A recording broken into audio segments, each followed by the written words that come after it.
Mr. Burkhart. Dr. Faulkner. Mr. Garman. Here. Mr. Gregg. Here. Mr. Hoffman. Here. Mr. Reichert. Here. Mr. Umbriak. Mr. Reichert Jr. Here. Dr. Green. Here. 1, public comment, agenda items only.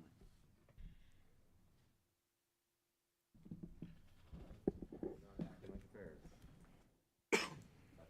Thank you. Mr. Wilson, you could move us ahead a slide.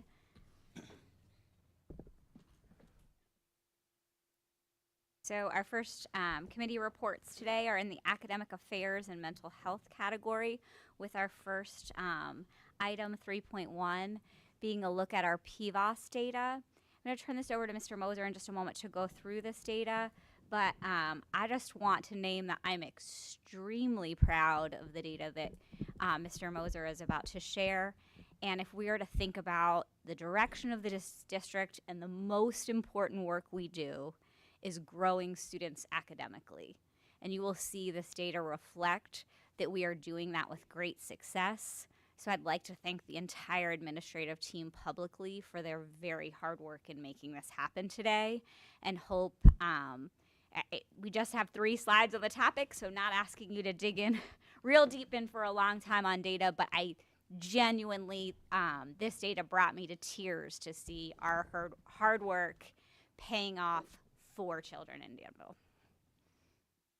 Just very quickly, for those who may not be familiar with PVOS, as educators, we live in this world, so we sometimes forget that not everybody is as versed in strange acronyms as we are. So PVOS, essentially what it does is it gives you a score, and the score tells you how much students grew academically in a given year. And it breaks it down. Essentially, when you see that graph, anytime that dotted line right down the middle is about or equal to 1 full year's worth of academic growth in that subject area at that grade level or across grade levels. The further to the blue you go, the more success you're seeing, the more growth is happening, more gaps are being closed, students are catching up, you're really moving students in a positive direction. When it goes to the left of that green, that's when you start saying, okay, we're not making a year's worth of growth. When it's in the red or when it's in the yellow, it's on shaky ground. So we want to see those white dots get as far to the right as possible, and that's sort of the goal. I will say you combine PVOS growth and you look at academic achievement, and you start to get a total picture of where the district is at academically in terms of performance of students, and also instruction of teachers. Teachers also get, if they teach a tested content area, they get their own individual PVOS score to indicate how well they did at moving all of the students they were responsible for in a given year a full year's worth. So they get individual scores that actually is part of the educator evaluation if they have a tested content area. So what we see, the first slide here is our growth scores by grade level, specifically to PSSA math in grades 4 through 8. And as Dr. Need said, there's a lot to be happy about here. There's obviously that one outlier, which we are already have begun digging into to see what is going on there. This was something that was in that same spot previously, but you'll see that there was a lot of growth in all of the other areas and some significant growth across all 4 grades. At the same time, as you see where these landed in math, I do have to give a particular shout out to the 5th grade math team out at Liberty Valley. They literally had the 4th highest growth score in the state. So that's over 600 schools, including cyber charters and all other public schools.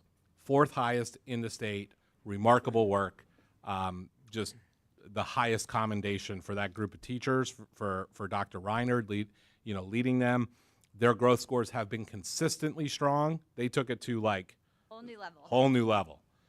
That is just amazing work on their part. And across grades, you see we're diving into that dark blue, which, as you'll see, is something to really celebrate.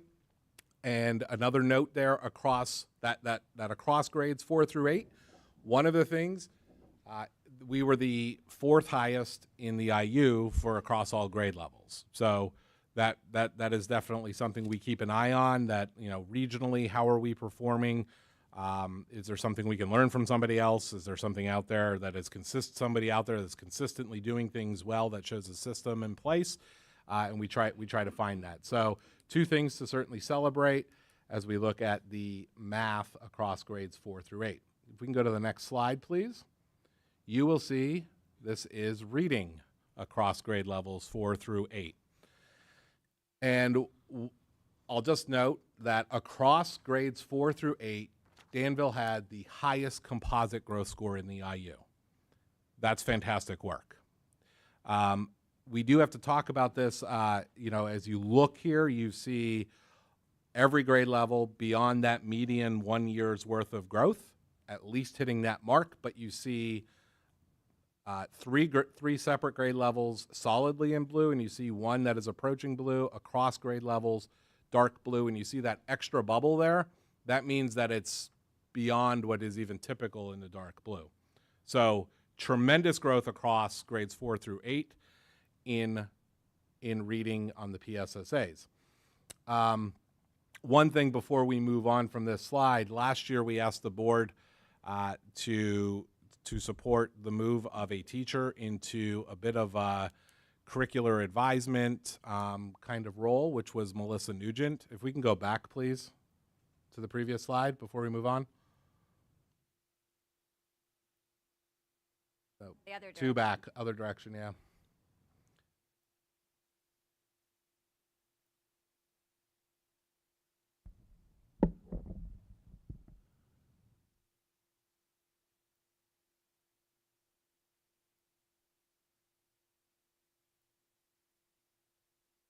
Love that. That There one we right go. there, please. Thank you. Yes.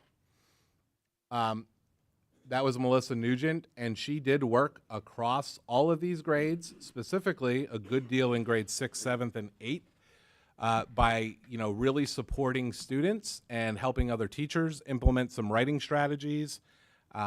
And, you know, there's a tremendous amount of growth, as you'll see, from 1 year to the next in a little bit across those grades, and we have to make sure that we thank Mrs. Nugent for her efforts in that role, and also the teachers who were accepting and willing to work with her coming in. Sometimes that causes friction when another teacher comes into your classroom as a teacher, and what we saw was those who were open to that sort of collaborative environment benefited greatly from it, so kudos to those other teachers as well.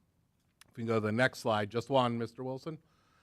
This is a 3-year view across grade levels of growth in PSSAs. You'll see math on the left and you'll see reading on the right.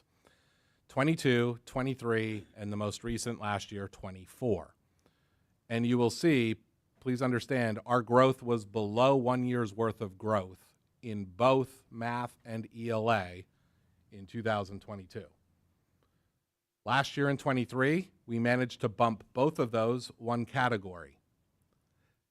This past year in 24, tremendous progress made by moving those all the way over, both one skirting the dark blue, maybe not solidly there, and the other one actually extending the dark blue. This graph to me shows that on a 3-year trajectory, we literally have turned around the adequate progress being made by students across grade levels. There is still work to do. We saw 6th grade math, still work to do. There are still areas where we can do better. But to go from where we were in 22 to where we currently sit at the end of 24 tells us that the systems we have put in place have absolutely worked. I have to give credit the board. When Dr. Need and I generally our first full year together working in these roles, the board set as a goal improvement in all areas that are Act 13 indicators, which means all things that contribute to building level scores. Growth is just as big of a percentage of building level scores as anything else, with the exception of graduation rate.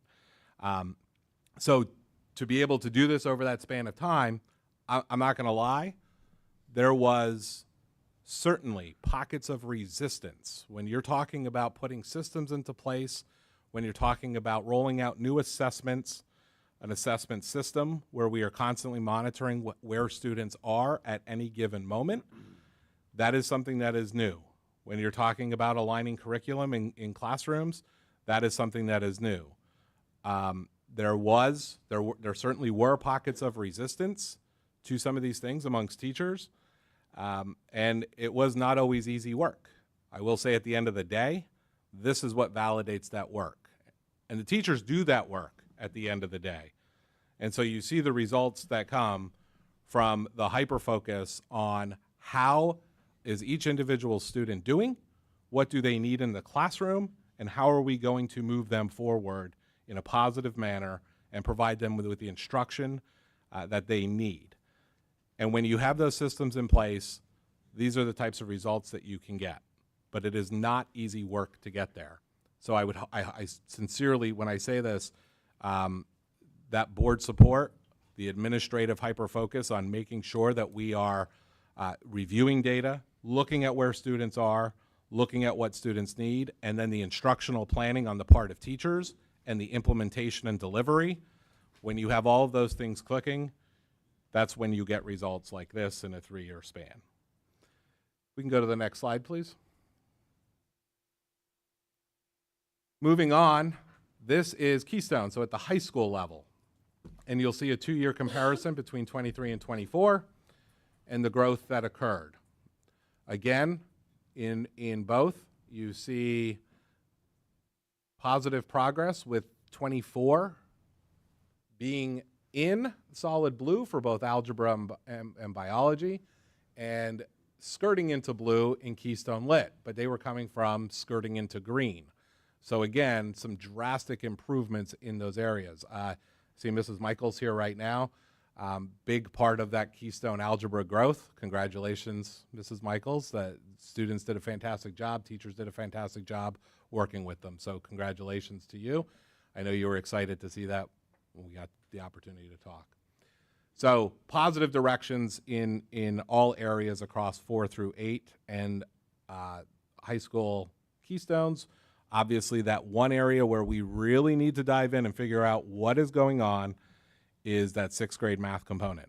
So we certainly need to find some alignment, make sure we're identifying what is amiss and addressing the specific problem, which we will do through digging through the data, looking at curricular alignment, looking at common assessments, and making sure that those types of things are in place. Can we move on, Mr. Wilson?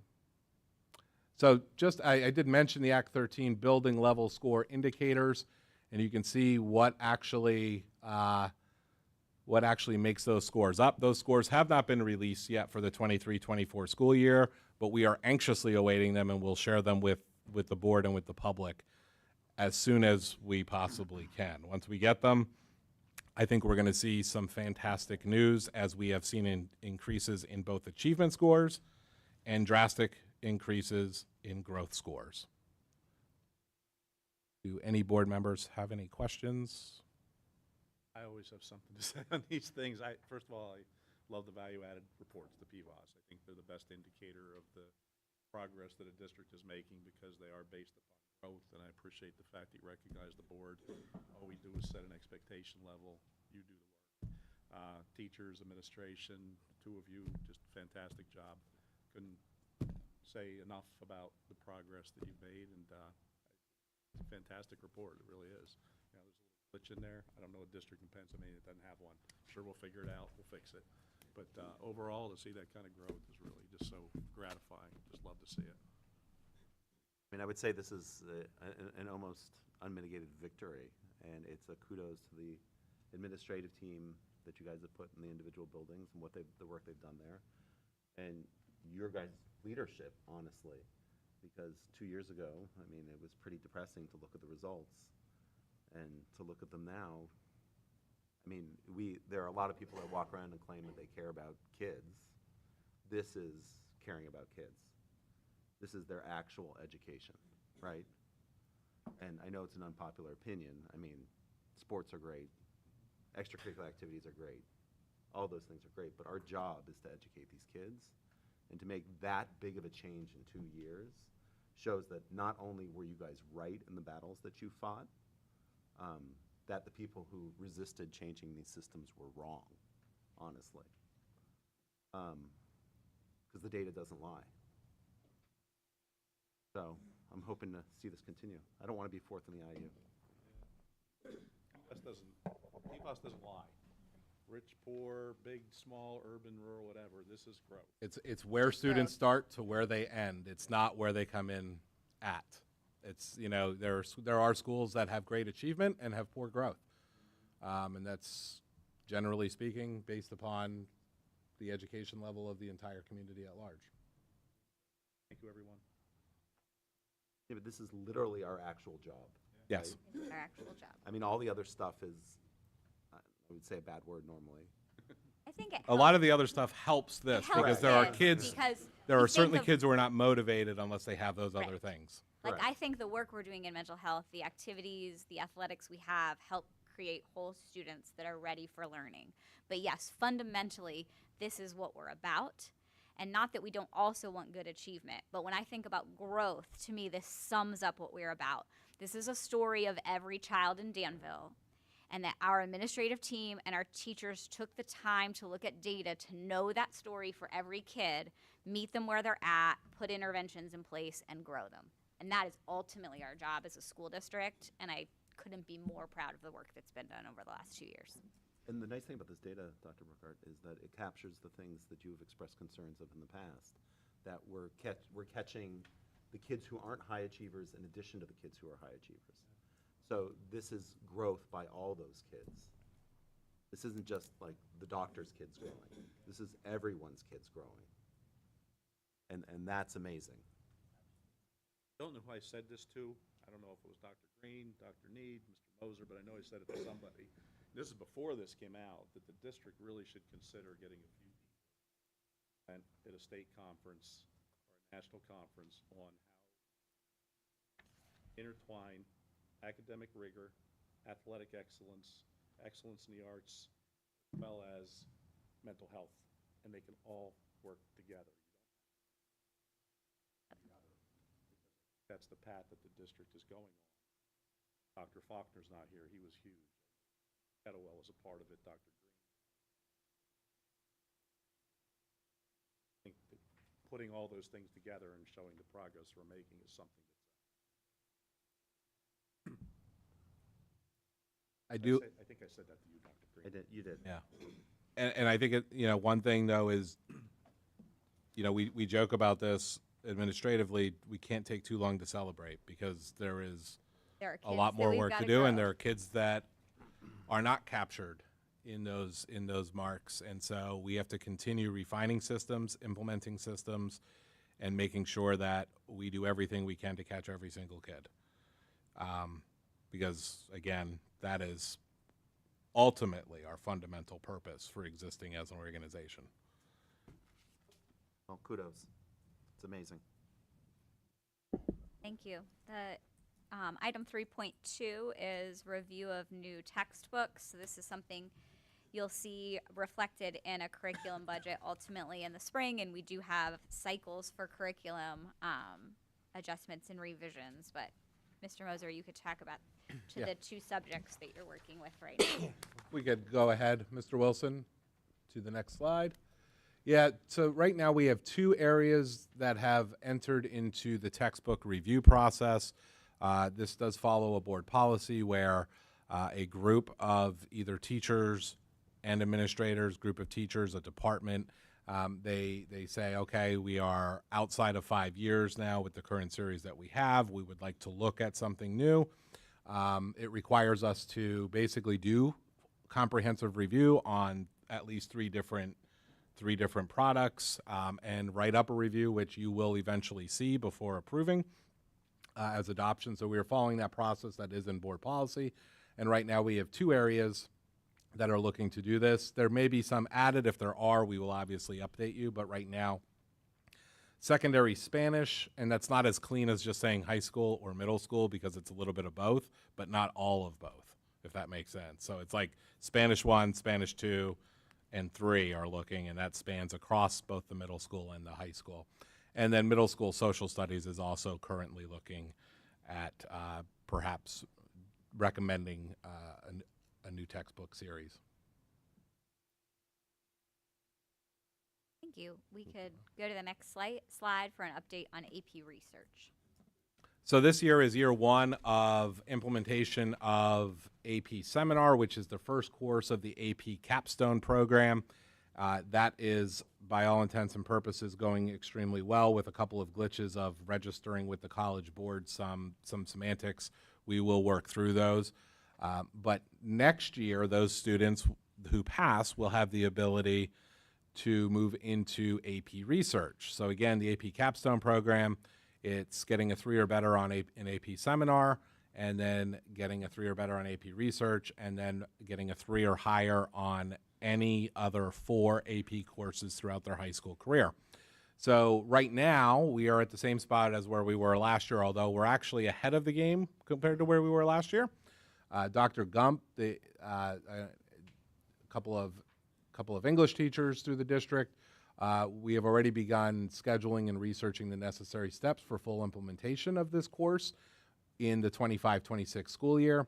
So there are many steps that this takes. One is it does include a teacher will have to be trained to teach the course, and through that training actually build their curriculum that is aligned with the College Board's curriculum. That takes place in the summer, but we register for that early. By February, you have to be registered, so we're already working on locations, dates, those sorts of things. Dr. Gump has been working on coordinating some site visits to schools that host AP Research that have similar demographics to us, meaning size, specifically size of student body, to understand exactly what that looks like. That would be visits of an actual team, which would include Dr. Gump, would include our current AP Seminar teacher, and our future AP Research teacher, and possibly even some other folks to see what that is like in practice, getting the opportunity to do that prior to actually trying to implement it. And then obviously we have worked together to find some time for collaboration to occur between teachers of AP Seminar, which is currently running, and the future AP Research course. That takes place during the school day when we have common planning time available.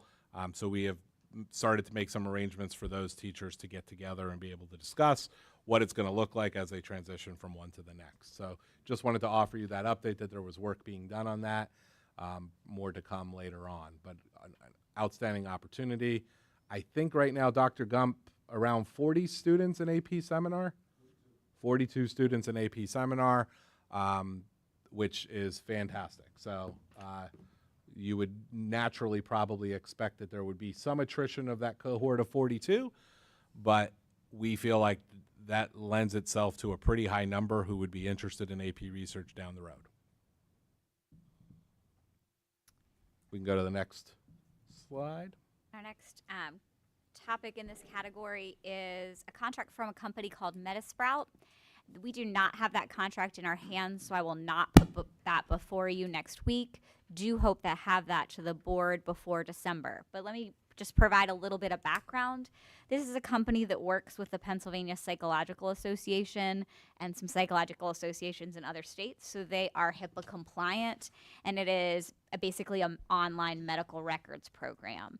So as we're expanding our mental health work and moving in the direction of billing like we talked about this summer, we need to keep mental health medical records in different ways than we keep IEPs and other student records. And so this company could facilitate that. They are HIPAA compliant, and we got connections to them through our contacts in the psychology world.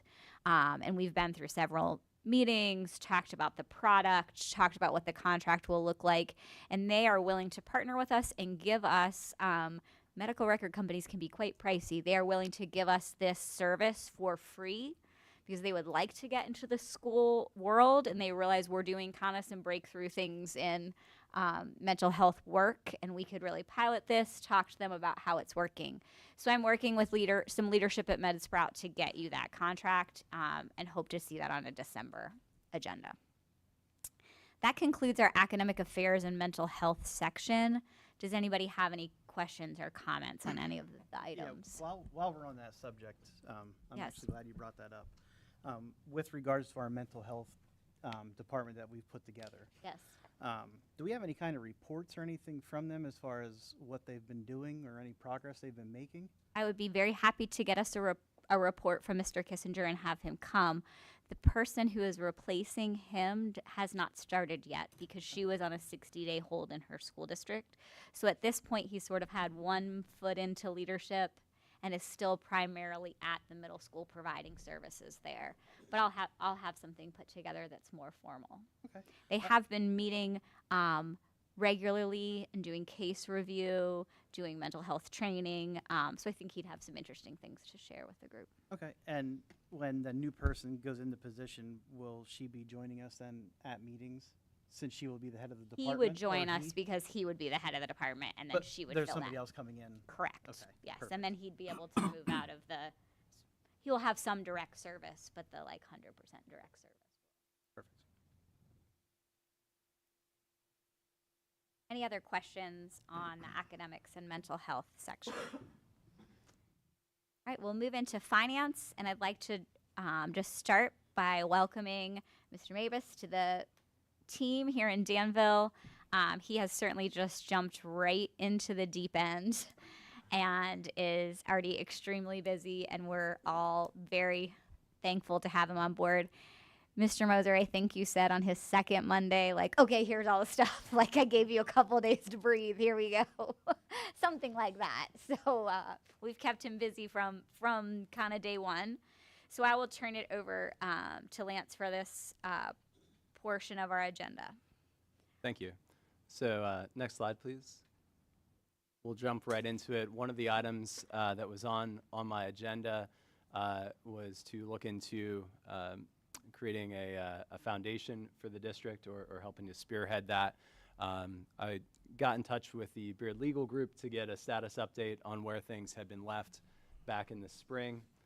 Crystal Edwards from Beard Legal is their expert. She's worked with numerous school districts to help them establish foundations. There's, of course, a spectrum of options for how that foundation comes into being, what it looks like, how it operates. So I've asked her to provide bylaws of some of the entities she's worked with. I've reached out to other business managers locally to get a sense of their foundations, if they have one in operation, if they have the bylaws available to send them on to me as well. So I'm reviewing that, early on here, and would like to make a lot of progress on that front to give our community the opportunity to have a professional and substantial fundraising vehicle where they can support the children of this district, which the academic progress that's going on here is fantastic, and the ambitions are very high. So we want to give our community a place where they can support us in some major projects. So yeah, it's a major undertaking, but I think we'll get that set up, and it will be a very positive impact on the district. So that's my informational status update on that. Before we move on, where things were left, the only formal action taken by the board was last April, somewhat of a generic motion for us to just, giving us the authority to proceed.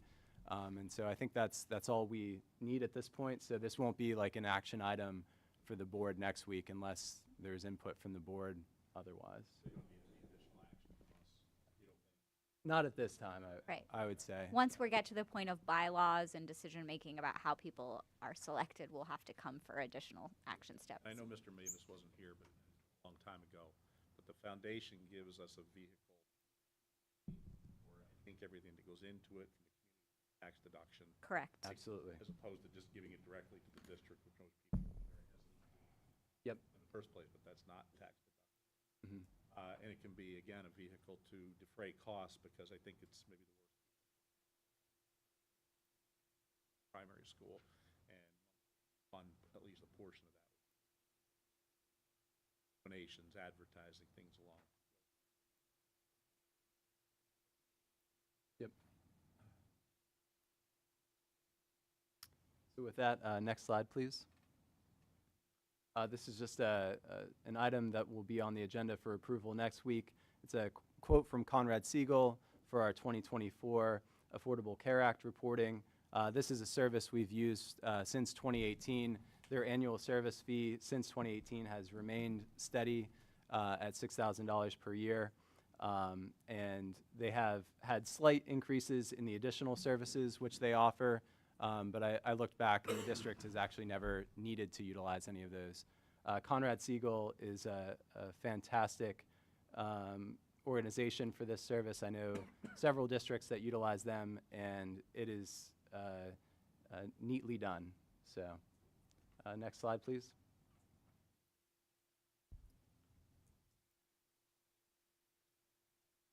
Next slide, Mr. Wilson, please. Oh, here we it go. is. There it is. Well, we'll go. Sorry if you Sorry, can go Mr. back. Wilson. We'll give him a second here. We're going to the one that says CS, CS Trust. Trust, yep. There you go. Thank you.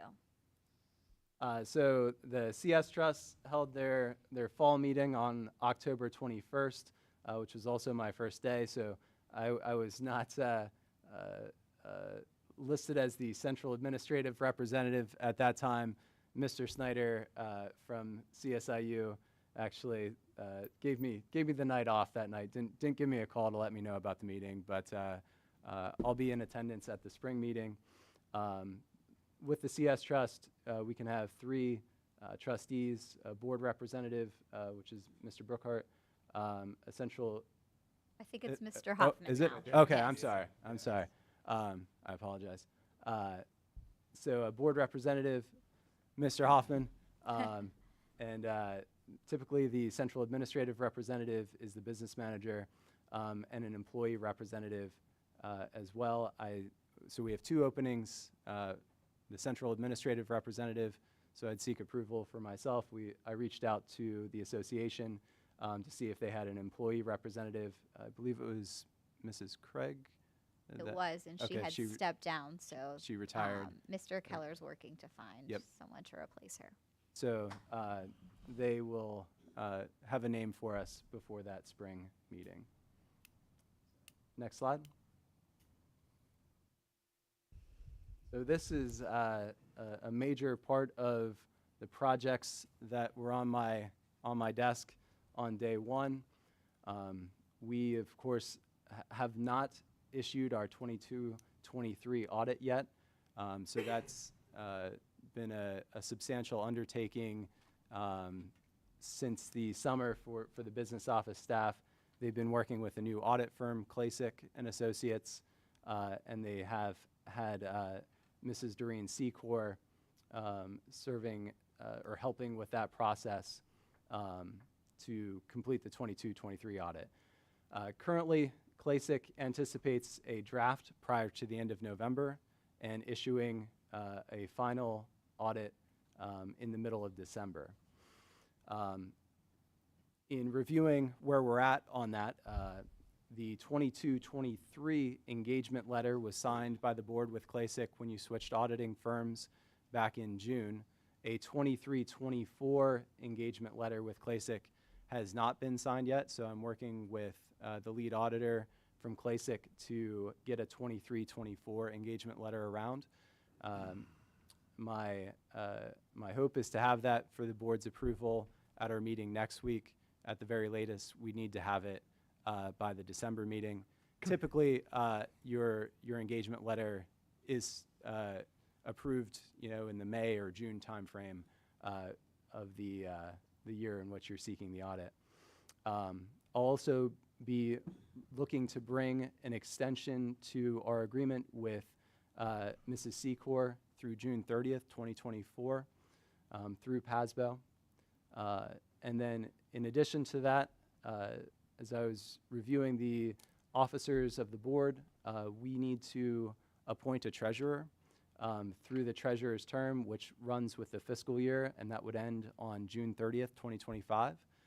That can be a member of the board if one of the members so desires.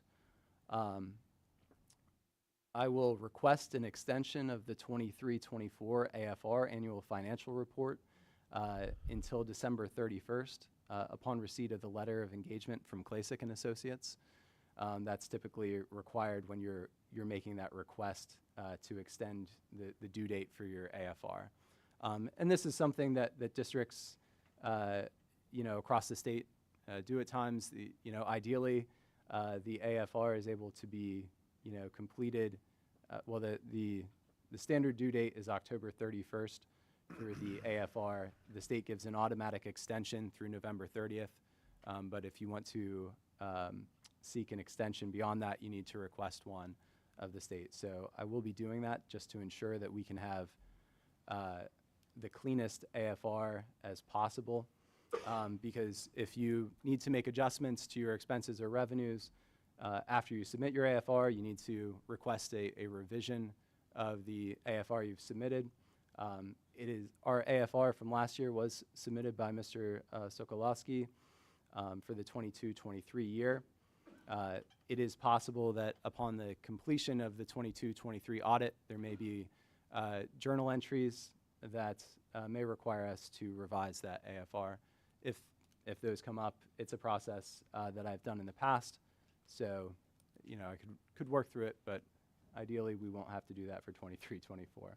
So this slide encompasses a substantial amount of effort, but it's got 6 bullets there, so we'll get them all checked off.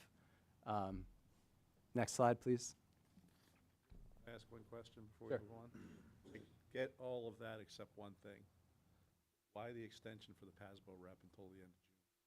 So Go ahead. in completing the 22-23 audit with Mrs. Secor, which should happen before the end of December, That's she- the answer I expected. You're Yeah. good.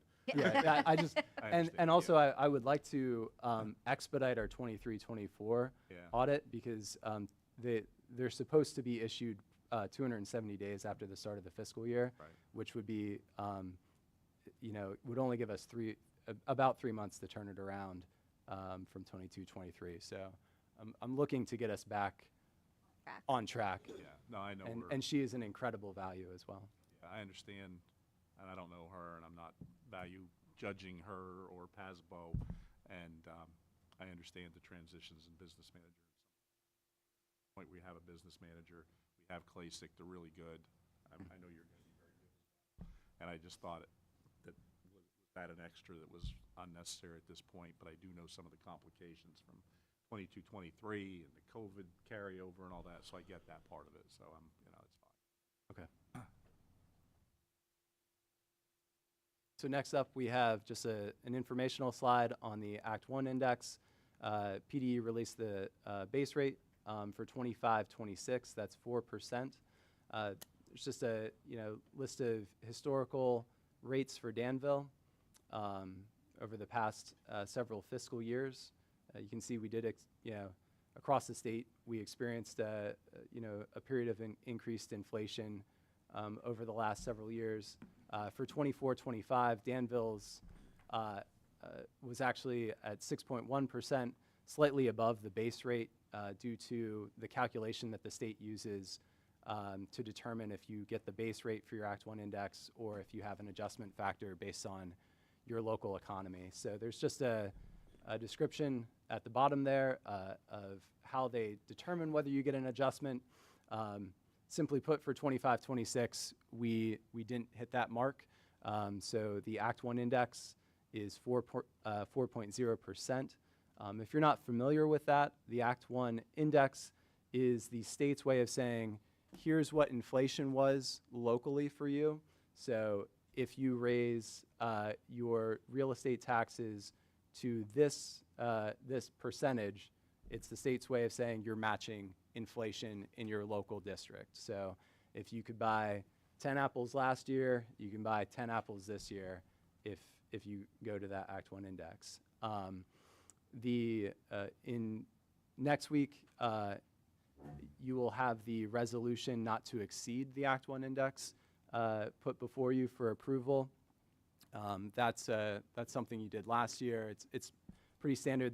There are only a few exceptions where districts can request to exceed the Act 1 index related to exceptional special education costs or capital projects. So it's fairly rare for districts to pursue those exceptions.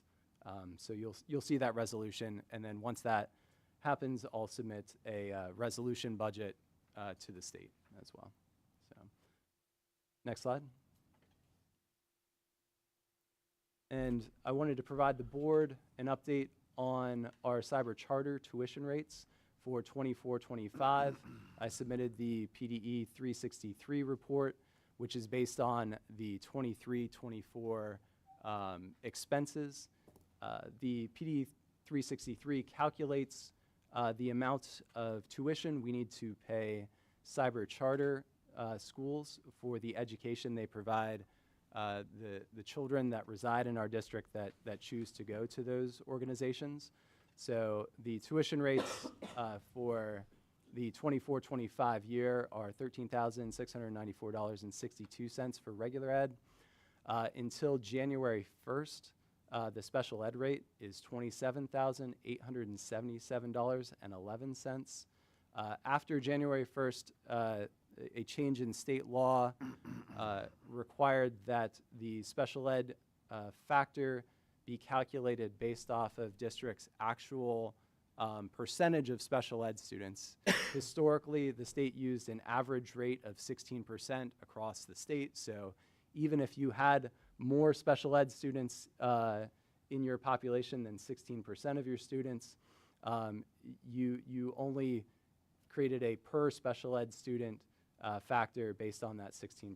So marginal improvement in the way the state is having local districts finance cyber charters.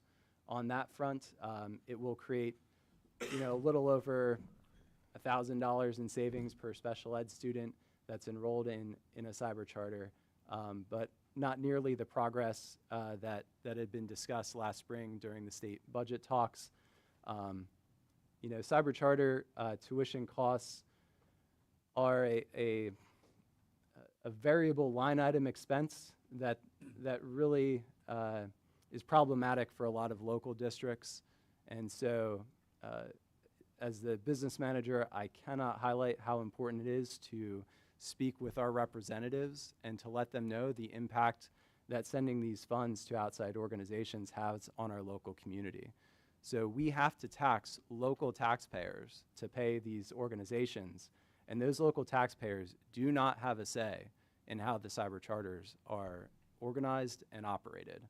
So if they have an issue with the curriculum here at Danville, there's a forum for them to come here and share their input. They have the ability to vote on the board here.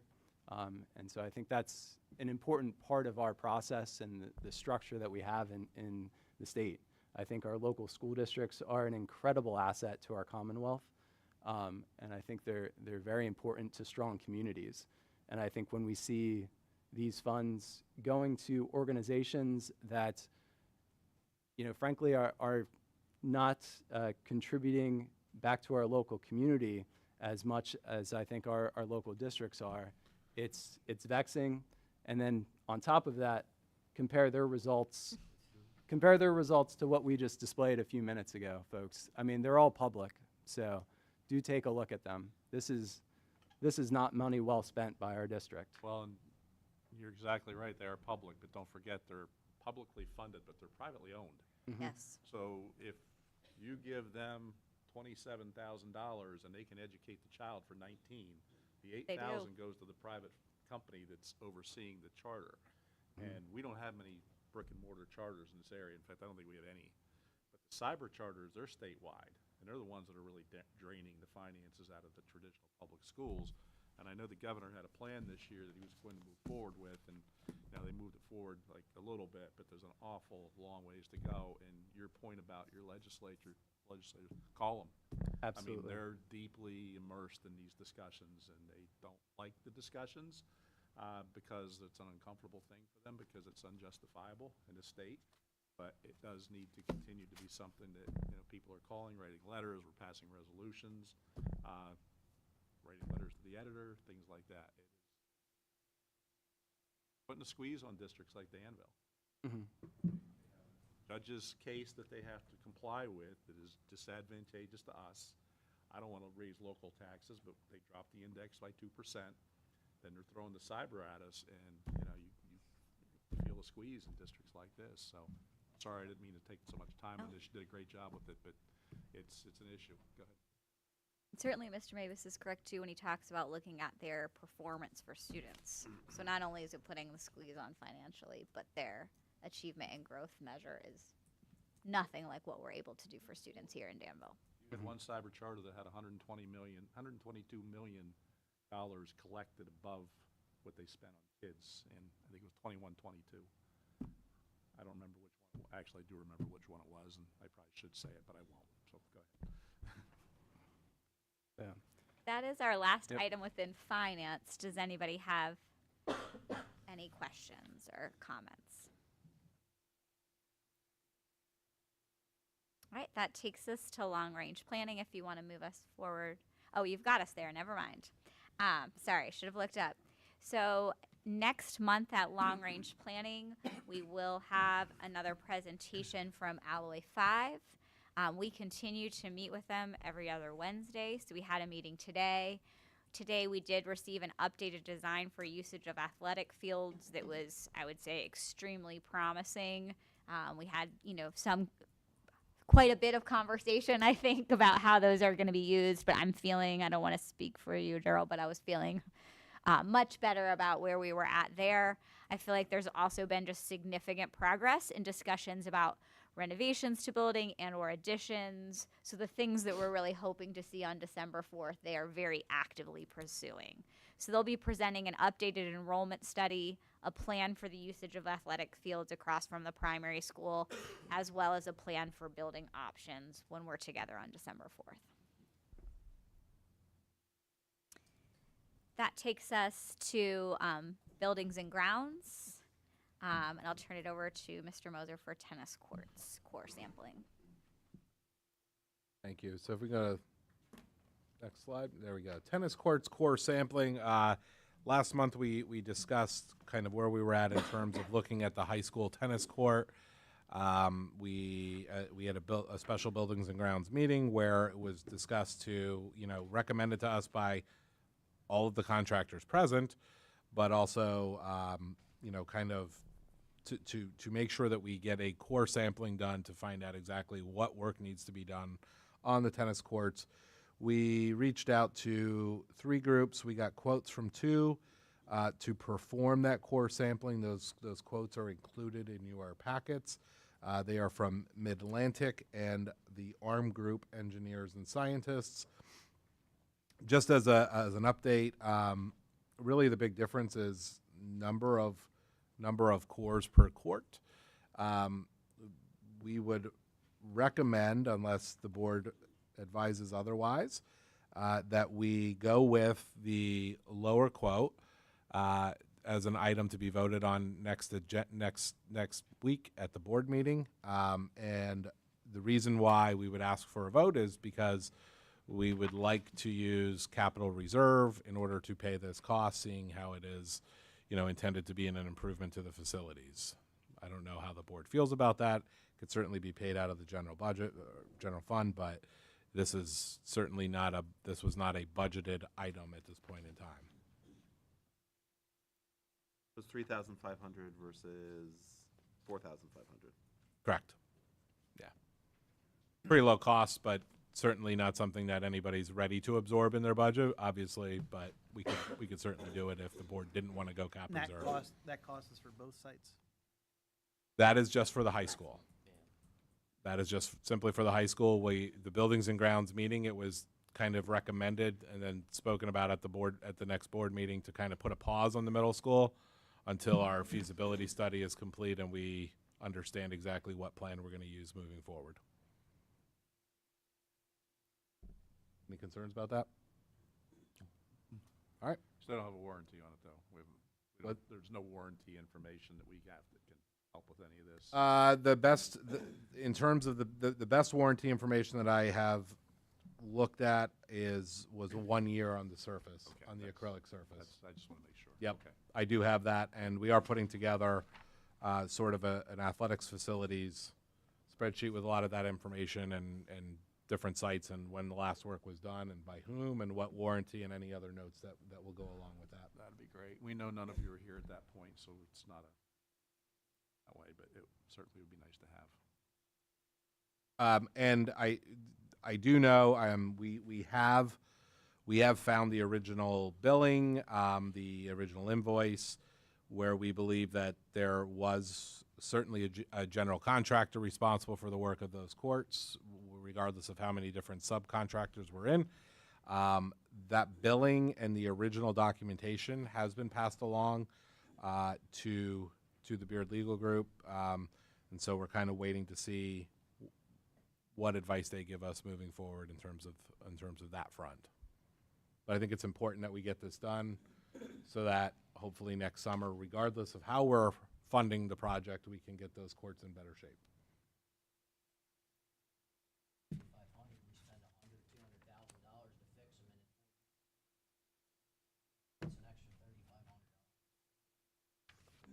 To know exactly what's going on, right? Make sure. Yeah. I agree.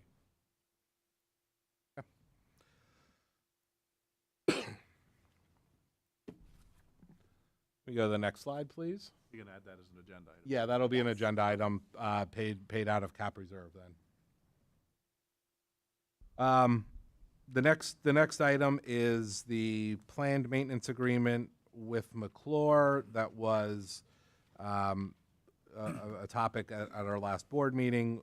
Since then, we have gotten the proposal to Beard Legal Group, gotten extensive feedback, and got that feedback back to McClure, who made substantial revisions, got it back to us for review, which we sent back to Beard, and they confirmed that, yes, this is certainly in line with what you would expect from the district in terms of services, not inducing any additional costs and kind of protecting the district.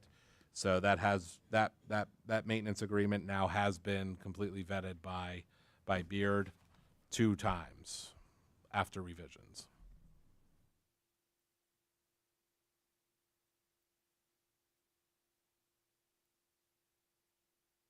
I don't know if there's any discussion amongst board members about how to move forward. We would like to, obviously, it would be recommended to approve it at the next meeting unless there are concerns at this point in time.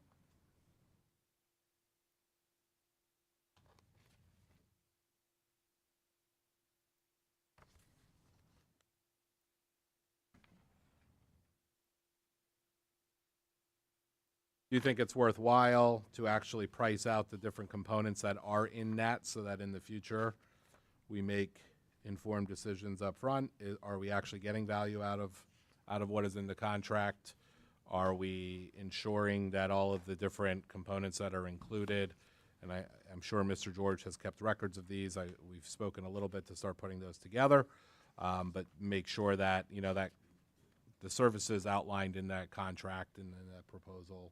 I think, from my perspective, because I brought it up last week, it's just a matter of records retention, knowing what's in them, knowing when our contracts are expiring, what kind of warranties we have.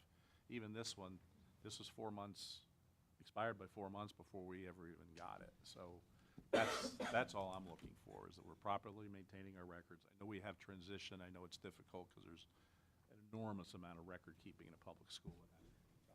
Because of the fact that we've gone through the transitions, we kind of have to pause and figure out how we're going to make sure that these things, that we don't get behind on contracts, we don't pay people before it's come to the board. And that's something I think going forward we can start to focus on, and not worry so much about backward at this point. Really a person that would be in charge of that kind of thing?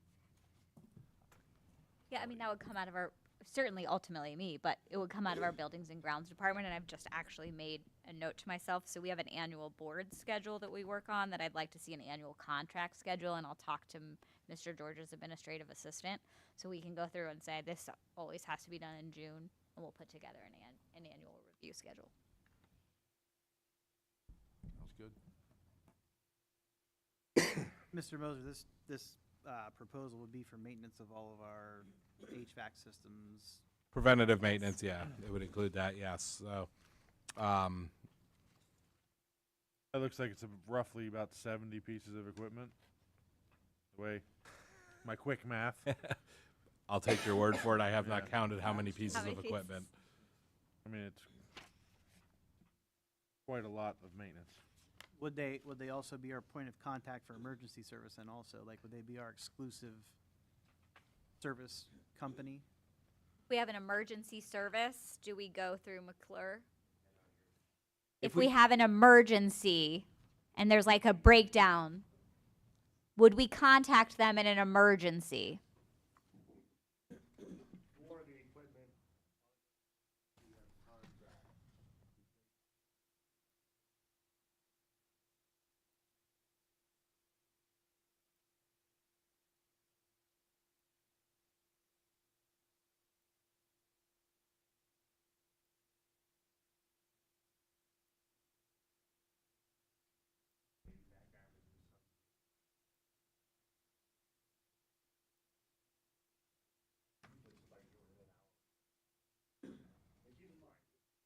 Boilers, the rooftop unit.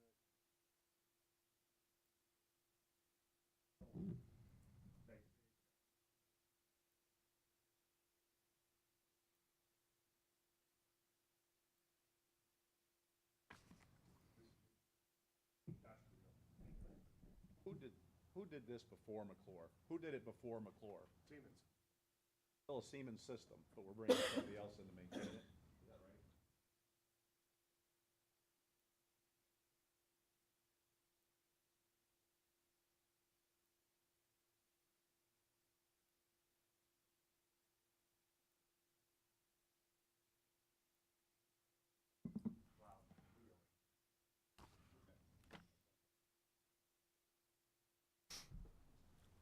I'm okay with it on the agenda if everyone else is. Next slide. You see, you have two different proposals for fire alarm systems. The solicitor has reviewed the Siemens proposal, and we have asked Siemens to make revisions to said proposal based upon the solicitor's feedback. We have also received a proposal from NRG. That does need to be reviewed still by the solicitor, so we would not ask you to vote on that until we got solicitor's feedback. If we, we will put, obviously, after discussion, one on the agenda, but if we don't get that solicitor's review by the time we ask you to vote, the agenda item would be written as such that it was pending legal review. So we would not be committed to that unless we have the lawyer going off of that. But I'm confident that we could get that back in time before next week. So you have the two proposals in front of you for those. One is Siemens, one is from NRG Controls. There is a significant cost difference. The Siemens, it should be noted, is a 3-year contract.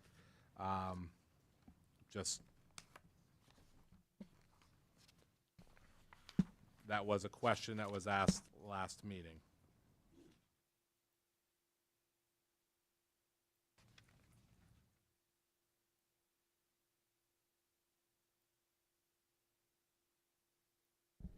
Mr. Moser, since you mentioned that, just to go back, the McClure, how long was that contract for? That's a yearly, yeah, it's an annual. That's an annual.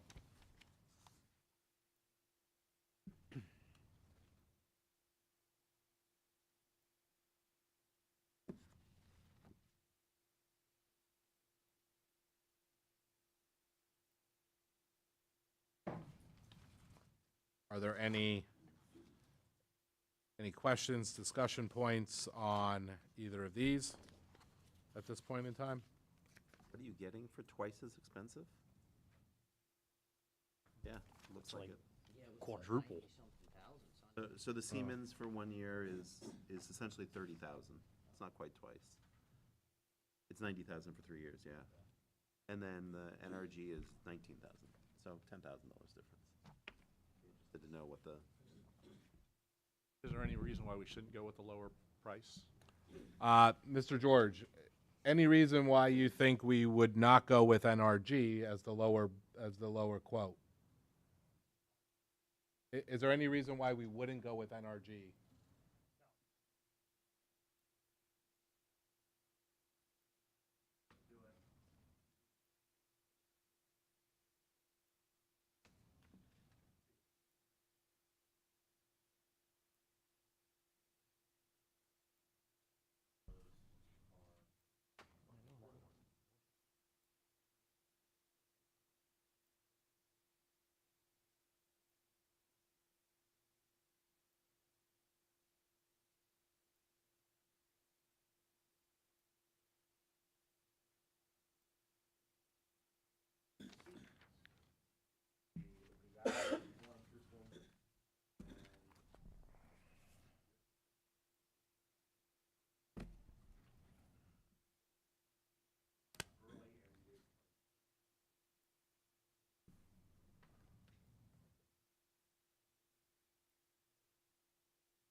The lawyer just has to vet it and make sure. Yes. that Yes. it's- And then, She would feel comfortable with us saying pending review.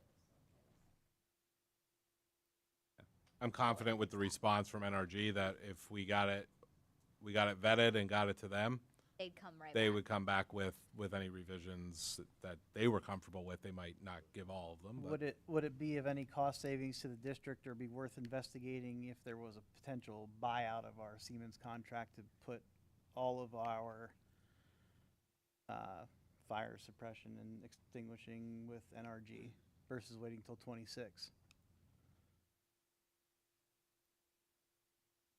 Great question. I don't know. It's- I do not know the answer to that. We can But certainly find look into it. Yeah. Yeah, these are, and I started a lot of these discussions. These are all good companies. I'm real familiar with all of them because of the work I do. But there's nothing wrong with any of them. I'm just trying to ascertain why we would not use the cheapest. Sometimes there's a reason why. Sure. Because they did the installation, they're more familiar with, or some kind of proprietary. That's what I'm trying to figure out. In the absence of all that, we should obviously go with the That's cheapest. cheapest. Right. Well, I mean, and also, I guess as I get older, and maybe it's because of how I was raised, when you have too many different hands in the pot, sometimes it really messes Get things messy. up. Sure. So if we can streamline the amount of our vendors we have doing different things or the same thing in our buildings, maybe we can make things work more efficient. So no matter who we sign a new contract with, we're still paying Siemens till 26 as of now for something? Yes, but they're still servicing those components. part. Those components Got it. would not be included right now in the NRG Yes. contract. They would be absorbed into NRG down the road, should we still be with NRG at Yeah. that point in time. Yeah, this is something that, and copiers do the same thing. They give you leases, like for all the copiers in your district, but none of them expire at the same time. They If you're not stagger so that you careful. hopefully Yeah. So you just can keep never get staying out with from them. under if you want to. It's never easy to get out from under if you choose to. Maybe the best thing to do is, it's really hard to get ahead of this because of what you said and how many of these there are. So moving forward, give our administration the authorization to bring to us something which accomplishes what we're all saying, to give us something that possibly brings everybody in at a time when we can do that, because all these contracts are staggered Yeah. at the lowest price we can get. Maybe we kind of get a good fresh start with some of this stuff now. Plus, sometimes if you put together a bigger package to offer somebody, it gives you a little bit more negotiation power. Economies of scale out of it, yeah. Did Some of this stuff that he said, though, was installed by Siemens, correct? So my question is there any warranty period? Is this going to, interfere or void if you bring in another company? I mean, those are things I guess we should find out before. That's what makes it hard with transitions and all the people. When you throw in these things too, it gets really difficult to navigate, for sure. Yeah, I don't know those answers. That's more Tim and all's, but they're definitely legit questions. And I want to just finish what I have to say with Siemens comes up here a lot. Siemens has a great reputation. They're a worldwide company, but they cost a lot of money. Is it worth it or isn't it? I think that's what we have to determine here moving forward. Is that Seen that. NRG, are they good with like a year-to-year contract? Or is there a reason why Siemens was 3 years? Like, is there? NRG is good year to year because that's literally what they proposed. They do, yeah. Um, I didn't know if like we went with them down the road with everything, if they well, were like, if you think about Siemens as a three, I mean, I'm gonna theorize a bit. Mr. George said that the other components expire in 26, and a 3-year contract would is take you to 27. 27, yeah, which then means You're still in the loop. you're still in the loop. yeah. Makes sense. I don't know that to be a fact. That's why That's they a would. theory. That, I'm theorizing, but yeah. I guess at the same token, though, you know, the cost of, you know, increase of everything, if you're talking, say, 20,000 for 1 year, and you're locked in at roughly 30 for a year, what do, you know, the following year if NRG goes up to, say, 35,000? You know, if you're looking at it 3 ways, That a long-term commitment could end up saving you money. yeah. And I would think if we were able to get everything under one umbrella, Mr. Reichert said, get one vendor that's kind of who we're working with at the best price, that we could actually, the next time around, look at a longer-term deal. Could you at least look at the possibility of doing a request for proposal with staggered starts? That hits all of it. I think we should do it. We should at least look at that, if it is, can be done.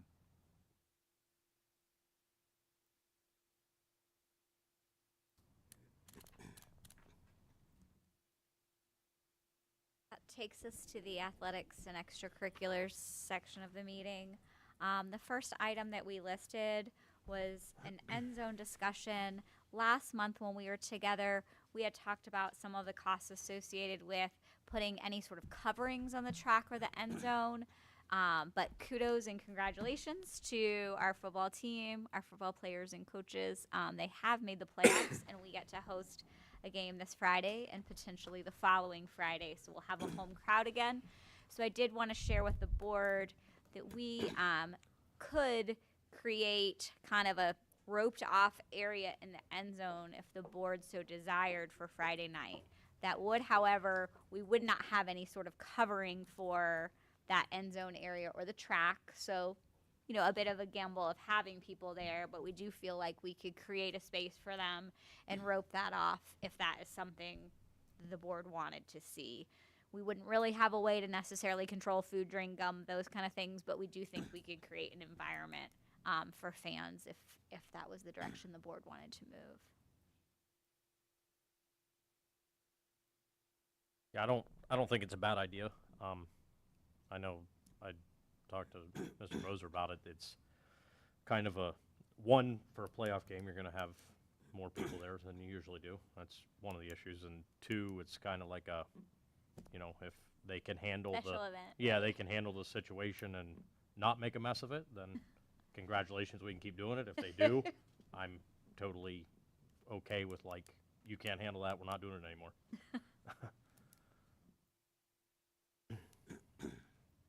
I Right. personally don't think it's a good idea. I don't think the risk is worth it. Food, drinks, tobacco, whatever, may end up down there. A lot of money invested in that track and in that turf. You know, it was a little different when it was grass. Just my personal. I don't think it's a smart idea. What's driving this? Because I've missed that. Some community members had Taxpayers. reached out to say that It's just, I think Yeah. there's history, if I may, of standing there when it was a grass field, and so people had just asked, could we watch the game from the end zone? The concern we brought about was just then people are on the track and the turf potentially with food, and so I think just discussion about if we want to do that or not. Do we have a capacity issue? I know one game, Mount Carmel, there was a capacity issue. There just weren't seats. And if you stand behind the end zone, it's always. I don't know that we've had that issue I don't before. think we've had a tremendous This problem isn't with really a capacity. issue, it's just a preference issue. I think it's with more of a people. fun Okay. way to watch the game if I were guessing. What would be the plan for selecting who's able to go down there and controlling the number of people? And, I mean, there's all sorts of issues that immediately come to mind. Well, absolutely, and I agree too. I mean, I would be up to either way, but even like Albertson had initially said, you know, when you have more people down there, whether, you know, you have refs involved, you know, people screaming, hollering, you know what I mean, you may end up with bigger issues down there. I mean, I'm open to either way. I just think the first initial round, we need to evaluate it and then decide whether it's something we're going to continue to do.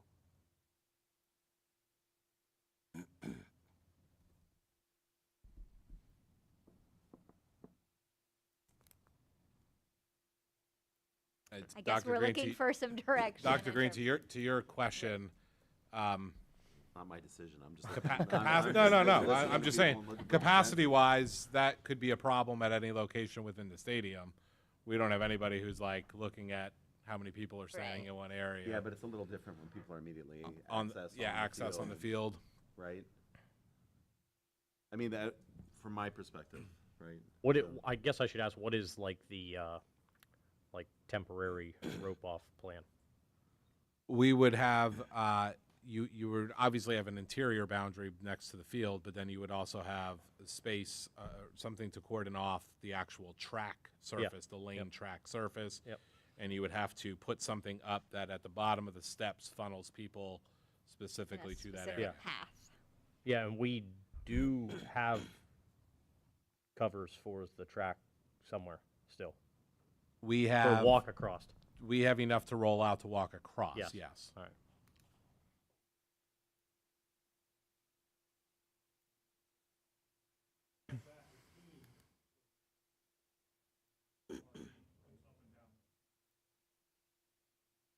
Yeah, I would, to where Mr. Albertson's going with this, I already was thinking this.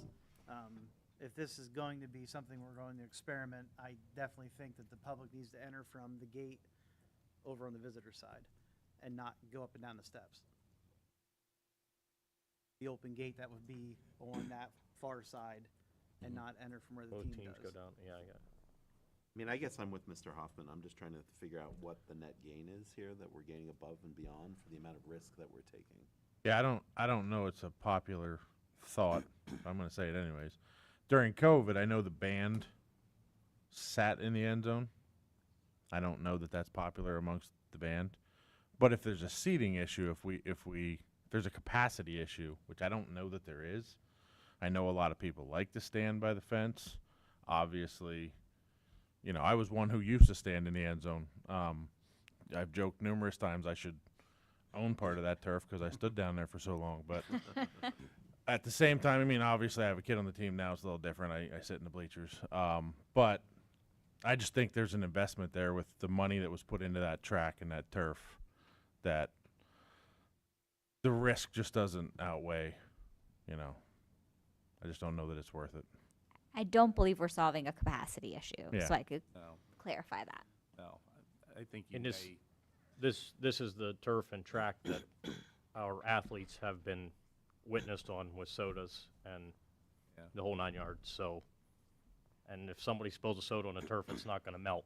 Like it's not like, you know what I mean? I understand it's an issue. I understand somebody has to be taken care of. It has, you know, Sure. but it's, you know, not something that's like life or death. Yeah. It's, Probably the legitimate bigger concern that I've heard was from Mr. Gregg, the idea of, I mean, is it a security risk? Is the question. They're very close to the playing area. Then they're closer to the playing area. Yeah, I mean, I can tell you from 2011, we stood down, the student section was in the end zone when I was a senior in high school, and Mr. Fleming and Mr. Myers at the time were down there babysitting all of us, and we got yelled at. We got, you know, we talked to the refs. We caused an issue like kids would do, but it's, I don't think it's, you know, I mean, it was never like a danger hazard thing, you know what I mean? It was more just, you know, getting in trouble for being kids. I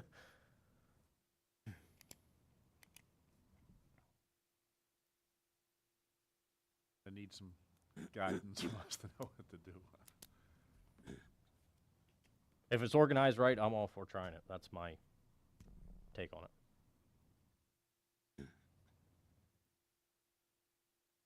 I mean, it's not my hill to die on, but I don't see, I personally don't see the big upside. It sounds like there are some people who are interested in being down there, and that's great, but I'm not sure I see what the big upside is for the risk.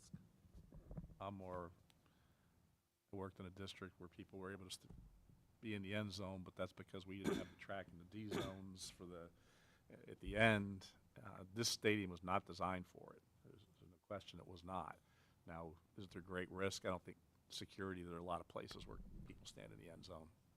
If somebody's looking to do something they shouldn't do, they're going to do it. But I really can go either way. It doesn't matter to me. I can see the benefits that people want to stand down there. I get it. It's a community stadium, and if you are in the end zone and feel like there's not capacity, if you have to go back behind the fence in the end zone, it's a long ways to the field to see it. But I could see both points. I agree with Sandy. It's not a hill to die on. Yeah, and that was the main issue. Like you said, it wasn't designed to stand in the end zone, No. and you took a stadium away that was designed to stand in the end. So that's where all the uproar came from, originated from.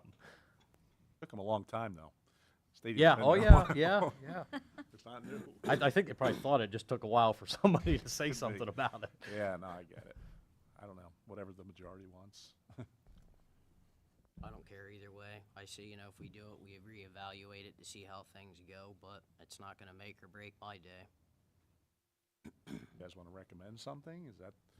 Well, we would be doing this. This would On Friday This would night. be Friday. So, what I would say at this point in time is I can get with Dr. Gump, Mr. Albertson, and Mr. George at some point tomorrow to kind of go down there and evaluate what could we set up and kind of make our best determination as to whether we think we can get people down there, staff the area to some degree at least, and get people out of there so that they're not interfering Yeah. with the teams. I do agree with.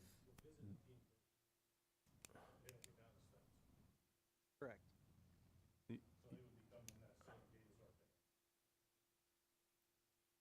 We have our team walking through the fans to get to the locker room now, right?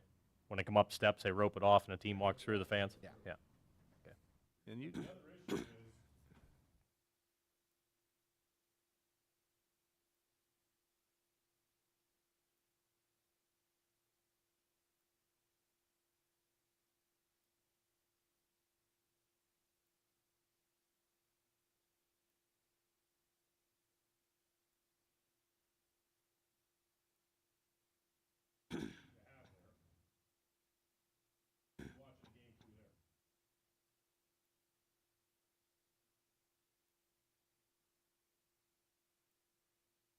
The kickers haven't had that background all season.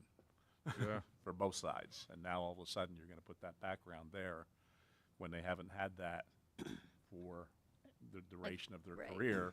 And I will end with, you guys don't need our permission to do this or not do it. You just need to know we have your back with whatever you decide to do. So if somebody feels strongly about this, we want to take a vote, fine. But it's really not a board vote. One There's no question I money do- being spent. There's nothing. One question I do have, though, do we have the kids contained from not leaving the field, the stadium itself, going behind the field house, creating the disaster and the headaches? I know when we were here for, I would say that was addressed since that event, but ultimately, in terms of like the responsibility of kids, does fall on their parents coming to a Friday night event. So we have people patrolling that area. yeah, no, I but- just meant, as long as they're Like we- contained there. right. But yeah, it just, again, once the kids were back there, yeah, it created another headache. It created a headache. For, yes. the maintenance, to take care of things. We can get together tomorrow and make the best informed decision that we can when we go survey the scene and play out the scenarios that were discussed here tonight, make a decision, and we'll live with it. Our next item is junior high girls volleyball. So we'd shared some information about this last month in terms of Williamsport and Central Mountain having programs, additional programs being in Schuylkill County as well as in the northern tier. We do have a very popular volleyball club, and congratulations to our varsity volleyball team who made districts for the first time just in year 2. We're thinking that this could be something that we move forward and make this an official junior high sport. What we would encourage is to work with the coach and work with Mr. Albertson, though, to potentially look at a limited schedule for junior high with some home games, some away arrangements, and really looking into tournament possibilities on weekends. We do really want to be careful that we're not sending our 7th and 8th graders like over an hour away on like a Tuesday night for a volleyball match. Right. So I think there's potential here, and sometimes someone has to be the first one to jump in a region. But I would just want to name, if we move forward with establishing the program, I'd want some comfortability with just having kind of a more limited arrangement, at least for season 1. This wouldn't carry nearly the costs that the high school did. Correct. We've already, purchased that equipment and those things. Yeah. Primarily be weekend tournaments. They would That would be our hope for their schedule, one site, yes. one time, not a lot. We have interest. We have a lot of student interest, yes. The high school program's very popular, and the current club structure is very popular. We probably would have to try to get some home and homes, and yeah, as Dr. Need said, try to schedule, just to guarantee, because tournaments, it's always, when are we jumping in? Can we get in? Can we host one? And if we host one, can we get other teams to come? So like, it's hard to guarantee those. You definitely would want to get some on the schedule so that kids were working towards an event. But I think certainly, as a former junior high coach, too many games are often played at the junior high level, and then you have no time to actually practice. Trying to jam a whole bunch of games into a short amount of time actually is not conducive to getting better at the sport. So It is, yes. They're currently a club team, or is there? They are currently a club, but they are just playing themselves. They don't go to any tournaments. It's like essentially Miller intramural. Center or It's anything? essentially like, yes, intramural volleyball. And there are tournaments. I mean, obviously, there's only 2 other local teams. Where are most of these tournaments that There they probably would? would be some travel to get to a tournament, but then you'd be traveling on a Saturday and be guaranteed multiple games. So then if you're driving an hour and 15 or something, you get several games, and it's not a Wednesday night or something like that.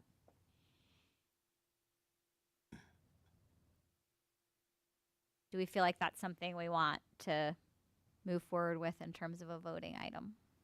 I've been the most vocal in support of this. Absolutely, yeah. I just think crazy, and we can find a way to. Right. I know that a lot of the coal regions.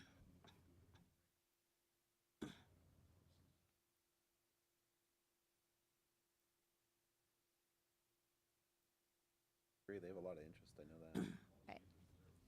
Yeah, it's just like the, softball team, it's the building for the high school. My only thing is, like we discussed before, do they understand that if they move forward with that there is no club play? Well, the way that they're running club right now, because it's an intramural structure, is kind of just like more practices. So I don't think it would take away from what they're currently doing anyway. It would just add on to that. Yeah, no, I just mean if they ever looked to go outside, as long Right. as they know that. Yes, they would be aware of that. So their current club structure doesn't take them, outside to anyone else anyway. So they're not like a member of like a rec league or anything like that. They're just playing each other. The next item is also about thinking about opportunities in terms of junior high girls wrestling. And I know Mr. Moser has done a little bit of digging about opportunities for girls, so I'll turn that over to him. Mr. Albertson actually was the one who did the digging, so I have to give him credit. Thank you, Mr. Albertson. I asked him what to look for, and he went out and got as much information as possible. And we certainly understand the concern that was brought forth at last meeting as far as if a girl goes into a tournament, then they count against. So I had a couple of questions, but essentially currently we have one junior high girl who is fully committed to participating at junior high wrestling this year, under the understanding that it's a co-ed team. So that number could certainly grow if we had a specific girls team, if we're going to be Sure. completely fair and honest about it.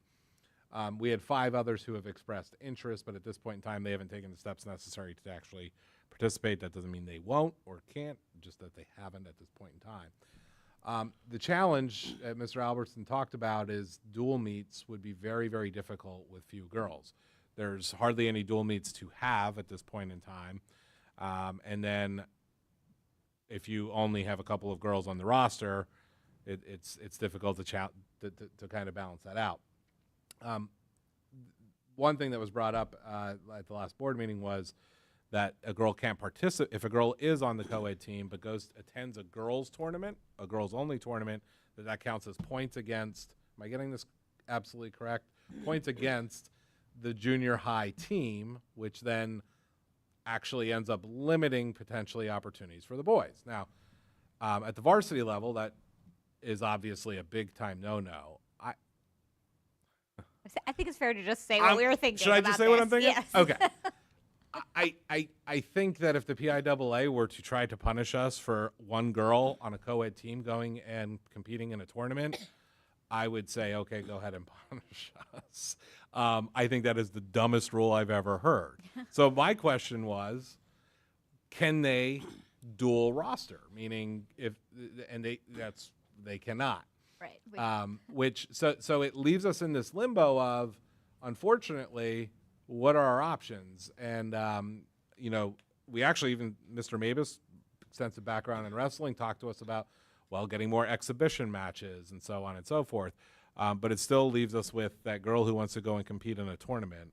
And if it is one girl, that takes points away from the entire team. So it is actually truly set up to be unfair by the PIAA. But if she's on her own girls' team, she may have very limited options for actually wrestling. Because so then we're she just can't trying compete to on the think boys' about team. like options for the boys and the girls, honestly. Please.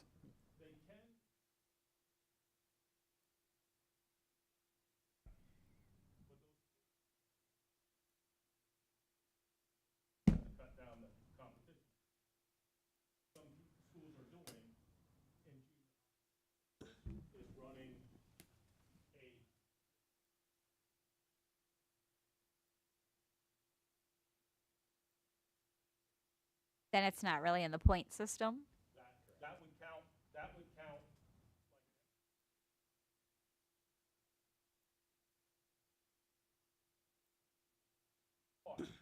Going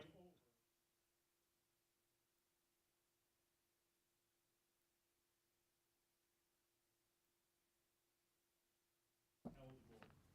The infinite wisdom of the PIAA. Not just about wrestling, it's about anything. We have so many. To have.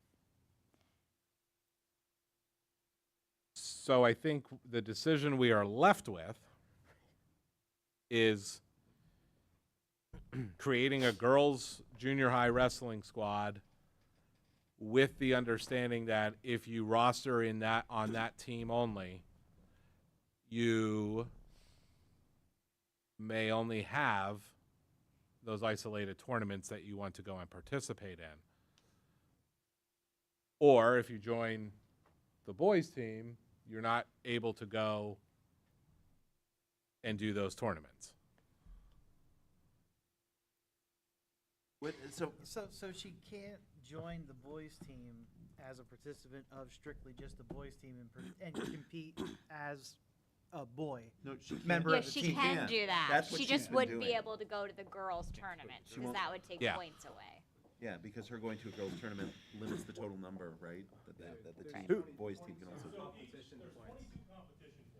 Okay. That you can have. A dual meet is anywhere from 2, depending on. Back in the tournament, you can do as many of those.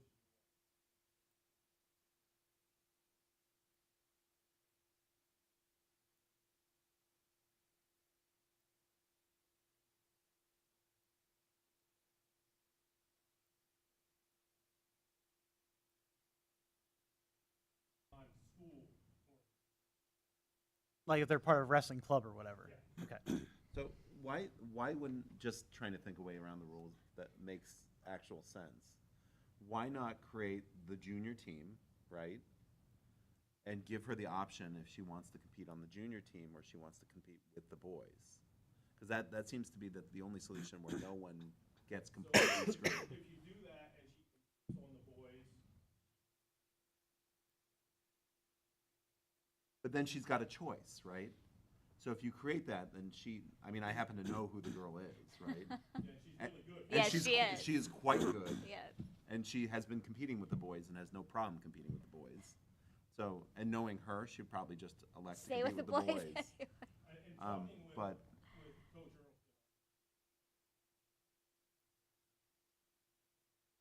and quite frankly,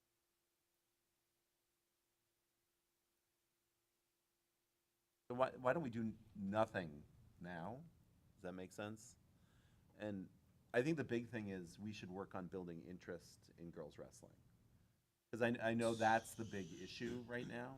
Like even, I happen to know her and her family in other capacities, even talking to her. That's the big issue even she identifies, is that there's not enough girls who are interested in wrestling. And so that it may make sense to do some club stuff at lower levels. even this year for varsity, we have more Yeah, than we did last year. it is building. It is building. Well, that's good. So And you have some up and coming good wrestlers. we had 4 or 5 last year.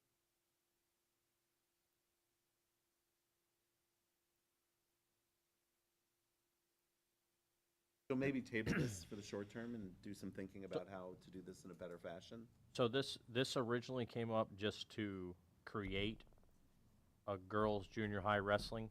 Yeah, so then when we, or So it just had to nothing- find out more. Yeah, it had yes. nothing to do with the girl that wrestles It now. does not. Okay. And just like, All are right. we properly Yeah, providing yeah, yeah, yeah, opportunities yeah. for girls? So then what we there discovered is- is there there's is a varsity- actually not a lot of programs for girls in junior high. There is a so we don't varsity wanna limit program, it. right? There is. Okay. Yeah.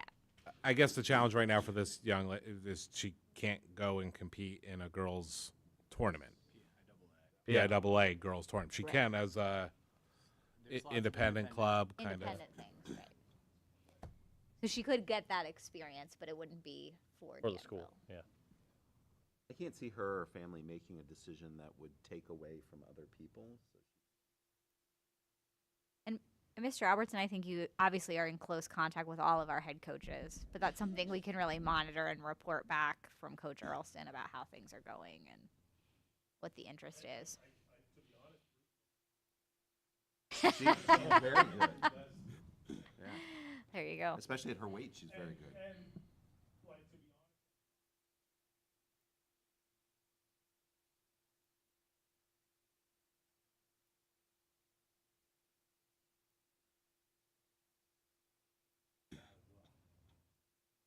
Yeah, at this point, there could be like a club thing at junior high, there, like to keep interest in it and, you know what I mean, until it gets expanded more. yeah, he's Yeah. gonna let me know.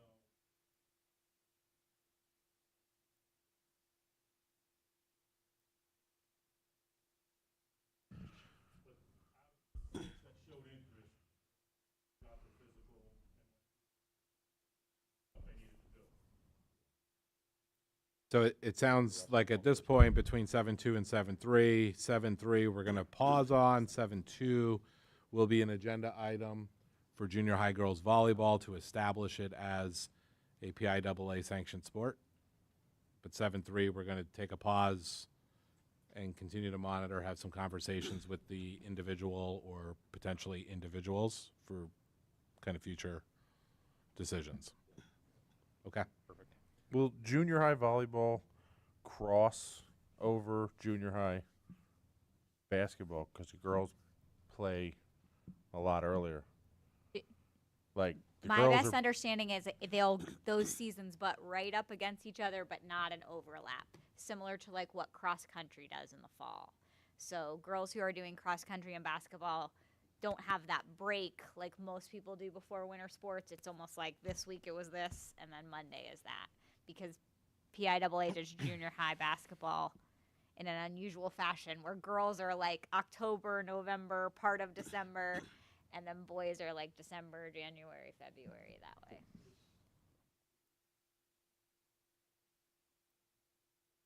It's Yep. not not the same. Right. I'll ask you, what is the reason?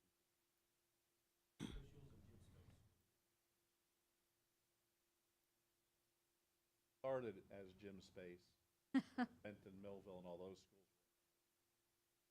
But when they left, nobody addressed it because the intention was to move it into the regular. Gym space, I don't. To me, that's a scheduling issue, not. Here, we have 7 employees Yeah, that I understand. practice time,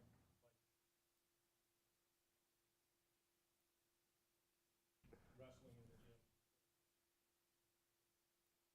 I know it's an issue, but I understand. We also had junior high girls basketball for a long, long time before the Heartland started.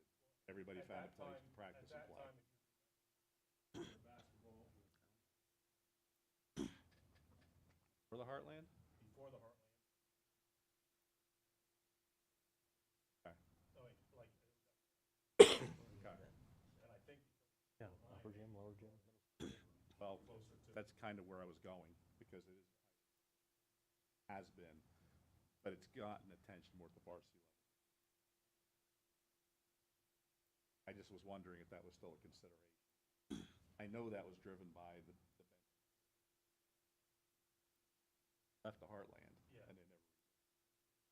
I think that's, That I get, yeah, that and makes even sense. with,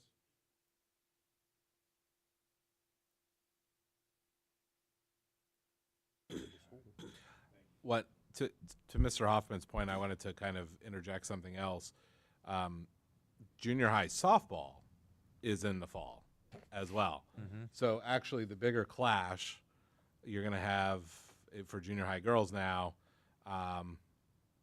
you're going to have cross country, softball, and volleyball, and with all the volleyball. options for our young ladies. Yes. So I think we are going to have to be pretty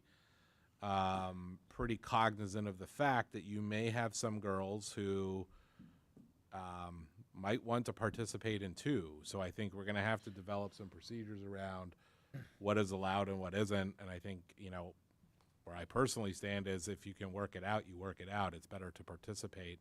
It's not a varsity level sport. It's junior high. If I'm a coach, I don't want to fight to not have something else.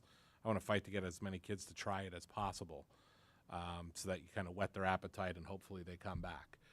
We do have a model for that, so kudos, and I know Miss Michaels is here for our soccer coaches for junior high, and our track coaches really work with the kids, especially because in the junior high model, sometimes you participate in the sport in the opposite season in which you'll participate in At it the in varsity high level. school, and so you want to get experience in those sports that you ultimately hope to participate in high school. So I think we could, again, we have a coach with us today, but sort of model that off of the soccer track sharing athletes situation.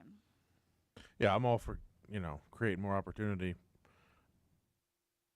I think if you looked at our JV numbers, like in high school, I think they're pretty low across the board. Like, we have enough to put varsity teams together, but not really solid JV programs because numbers are down.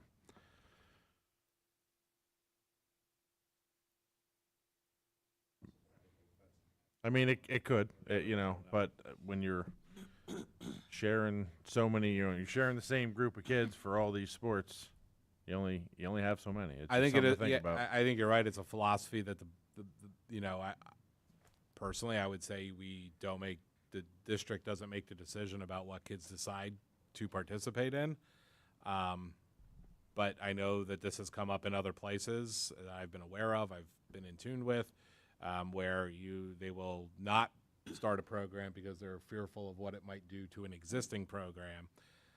To me, if that existing program is sound and provides a great experience for kids, your attrition's not going to be as high. You're going to be able to kind of withstand some of that a little bit. But that's certainly, I think, a philosophy. We that went the through, board I'm will sorry, take we went through this when we started volleyball at the varsity level because we got some pushback on field hockey. And I know my point was the kids really should drive this, not the tradition, not the history that this is a sport we've had. We had 90 kids that wanted to play volleyball, and field hockey was struggling. I think the program it's stable, but their numbers, they've struggled, but the kids really should be driving it, their interest in what they would like to do. That's my feeling on it. That's what it's for, not us.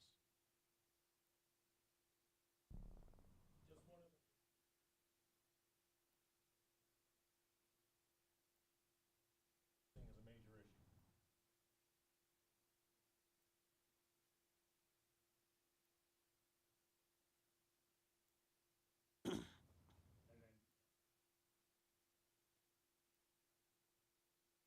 Call Riker 911. I mean, if the company that we're under contract with for extracurricular events isn't able to cover it all, fulfill that, we then would they're need not to address that. then we with can them. then we can address that by using other vendors. Expanding that contract, right? And I don't know of any other vendors. I know fishing.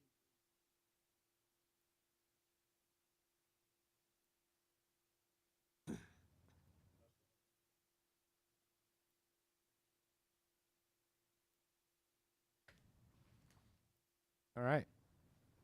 Go on to the next item. Press box speakers. In your packet, there is a quote for new stadium speakers to replace defective horn speakers on the left and right sides of the press box.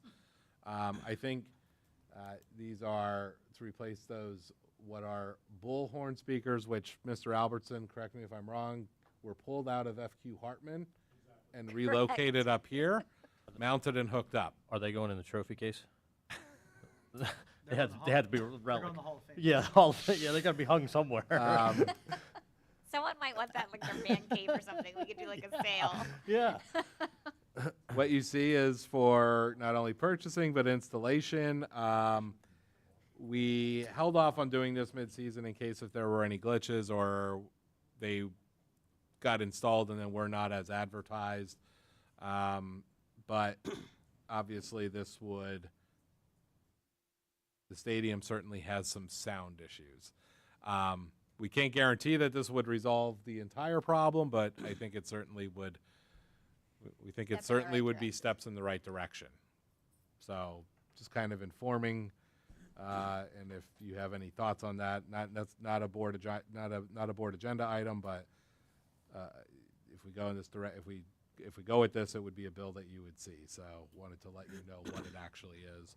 But if the board has any thoughts on it. I think replacing the bullhorns is something that should be considered because they've served their purpose. We've gotten our money's worth out of them. But as far as for solving the sound issue in the stadium, that's not going to solve the issue, but it will help. I agree. Because I think the bigger issue is once you're outside of being box. in line of the press box, so whether that is sitting on our side or sitting on the visitor side, once you're outside of that box, there really is no sound. And I think or if you live down behind the field, there is no sound. Because I traditionally stand down by the concession stand because I like to eat and I don't like to walk far. And I can't hear the world famous Lanny Dilts down by the concession stand.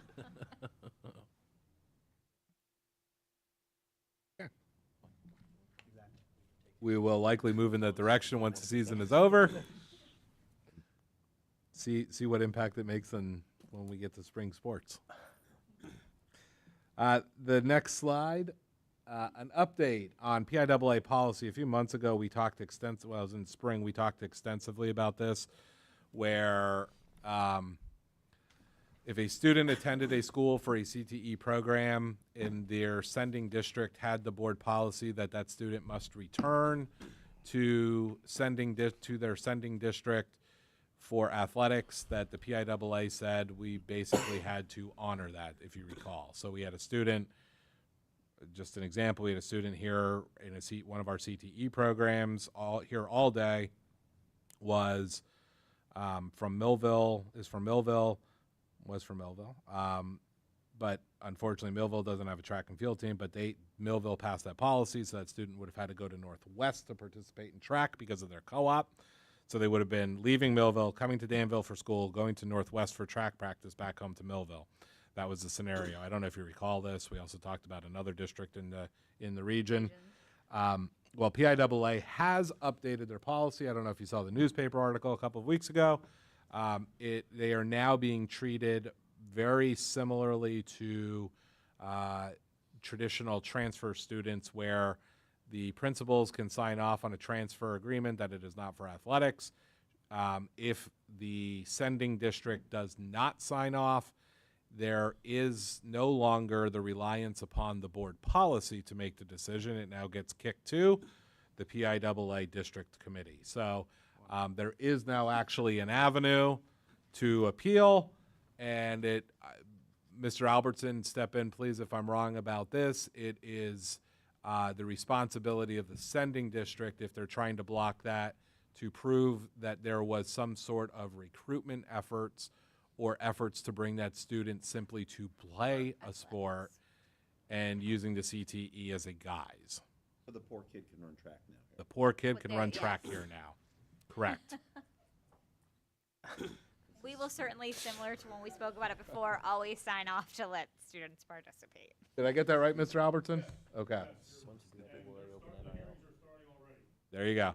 We plan on communicating with all of our CTE students, whether they have historically played a sport here or not, and communicating that that this avenue exists. We will make sure that that is done here in the next 2 weeks. Do VOTEC kids still have to, for instance, never mind. If we send a kid to VOTEC and they don't have a certain sport, they can't come back here, they have to go wherever VOTEC co-ops? Is that still the way that works, or has that changed? Yes. That's still the way that works. That's absolutely ridiculous. And it has been for years, so I shouldn't be. Well, there at least has been some progress. Yeah. All right. And our last item in athletics and extracurriculars is about the development of the art club. And I'm going to turn it over to Dr. Gump, but before I do so, I just would want to acknowledge the work that Dr. Gump has done since he has transitioned to being the high school principal, and just ensuring that all of our clubs have advisors, have guidelines, have appropriate number of students. So if we're paying an advisor some sort of stipend, there is work that has been done in the development of that club. So he's provided tremendous oversight to our extracurriculars at the high school level. Thank you, Dr. Need. This request kind of comes outside of what has kind of happened with the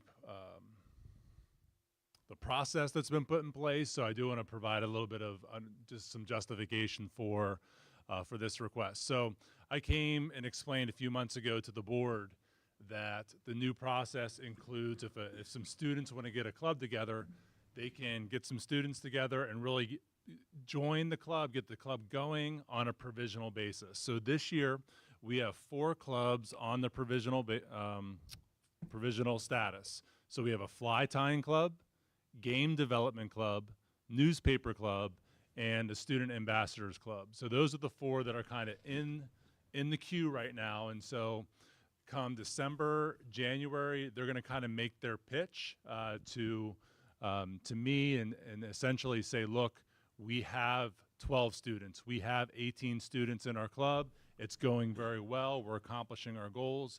Would you please consider us for essentially bringing it to you folks for formal adoption and approval that way? So this one, the art club, this has really been an established club here, although it's kind of been flying under the radar. And what I mean by that is I asked Jeff Lynch, one of our 2 art teachers, to provide just some justification for this request. And he said last year,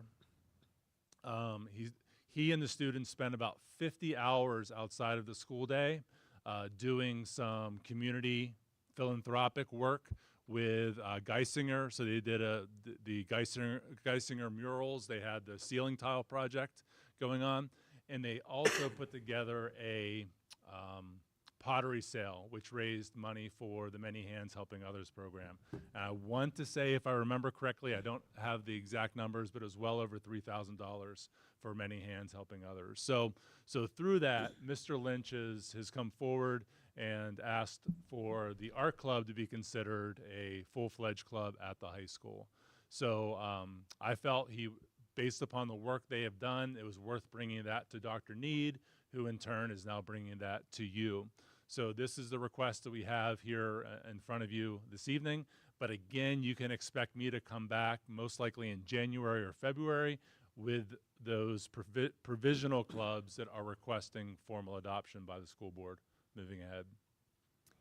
Any questions, thoughts on what I've shared? We'll be asking for the art club approval as well as for Mr. Lynch to serve as their advisor. They do usually have this annual ceramic sale. It usually coincides with the spring musical, so would encourage you to get tickets to the musical and also support our art students in a good cause. The work is really beautiful. That is the end of athletics and extracurriculars. Are there any questions or comments? Hall of Fame? Could you give us a quick update? Yeah, Hall of Fame, we did meet. There was a meeting. I was unable to attend, but there was a meeting in October. I believe we have, and I have to still finalize this because I've been running down some contact information. We have our last seated member, I believe, for approval. Probably will not be on next week unless if it's not going through workshop, but we could put it on if I can get a hold of the individual and make sure that they're in agreement. Sounds good. Okay. But they are moving along. They have a sound timeline. They're in the throes of kind of planning. The nomination forms are open on the website at home events. Mr. Varholic did a fantastic job of putting together a QR code so people can actually fill out nominations around home events. Right there on their phone, they can access the nomination form. So all that stuff is rolling, and we're in, kind of looking at that spring timeline of really amping up. And then our last section for this evening is personnel. So personnel items that you'll see next week if you move to the next slide. We do have some open club positions that have been filled. So you'll see approval for an SPM advisor, a winter weight room supervisor, a health careers club advisor, and an assistant forensics coach. Those are all clubs and roles that have been in existence, just were not filled at the start of this school year. So those are not new clubs. You'll also see that last month you approved the resignation of a reading specialist who will be leaving us, who was also the building lead for that role. So another reading specialist has volunteered to serve as the building lead in that role.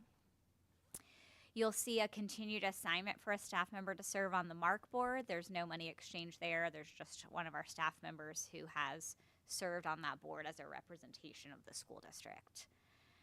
We did about 2 weeks ago hold interviews to replace the reading specialist. We had 3 candidates, 3 interviews, and that was our selection committee, and have selected someone who is an internal candidate. So you'll see a transition item on next week's agenda. That transition has left us with an elementary opening. I did share applications with you. Tomorrow we will be holding elementary teacher interviews. We currently have that one full-time position open, and we have 1 long-term sub position open. There are 7 candidates that will be coming in tomorrow. We are also holding interviews this week for a custodial position and a custodial supervisor position, and I shared all of that information with the board as well.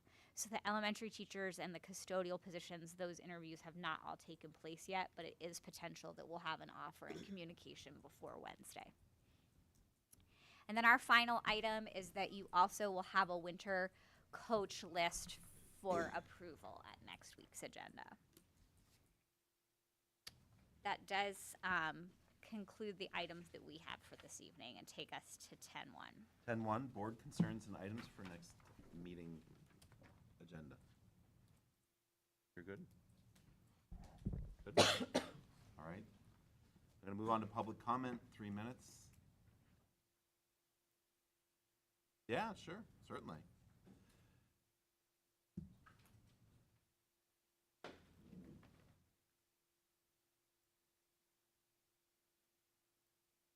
Hi, I'm Kelly Michaels. I just have a quick question.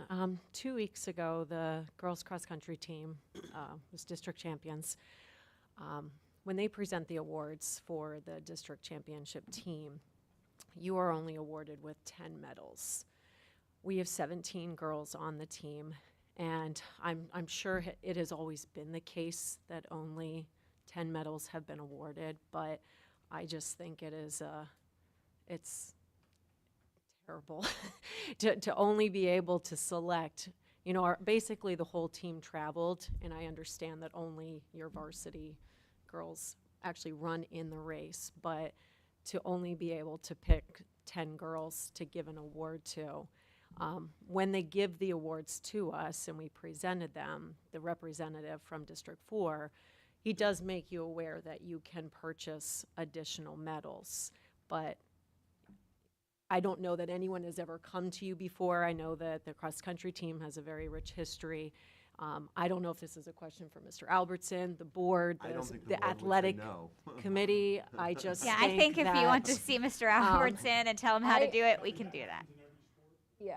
So football, 50 medals for football. Yeah. So all you Right. so many more. Right. I call Wagner's. Okay. Send them. I wasn't And sure who basketball- to direct, and I just basketball thought only tonight did would so be a many, good. Because yeah. what was happening was